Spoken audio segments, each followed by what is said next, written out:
Remarkable indeed, but first a little context. While pundits will say we've been getting much of the same variations on a theme, if you will, from Aston Martin for the last decade, this DB11 marks a new era for the company. As Aston chief Andy Palmer is wont to say, as of late, the DB11 is the first new car under the company's second century plan. And if I'm honest, this car fits that notion to a T. Simply put, the DB11 is light years ahead of anything in the current lineup. It takes everything good about Aston Martin's design, craftsmanship, performance, and dials it up to 11. Yeah, I just did that, but it's true. If DB9 were the jumping off point, then yes, this DB11 has jumped ahead 2 full stops. It's much more than I expected, and only a sports car maker like Aston Martin could pull off the kind of clever engineering found throughout the DB11.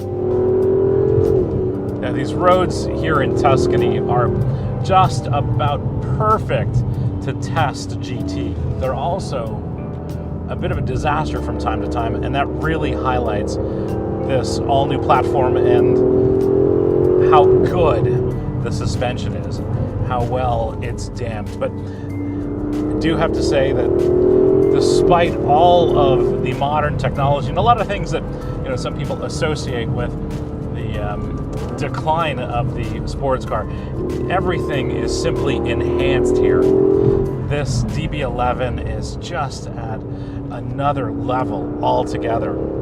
This V12 is all new. It's a little smaller in terms of displacement than previous, but it's got a couple of turbochargers, as almost every performance car is doing these days. But let me tell you, the way it delivers power and torque is really impressive. This is now a very, very fast GT. And it feels much faster than the numbers suggest.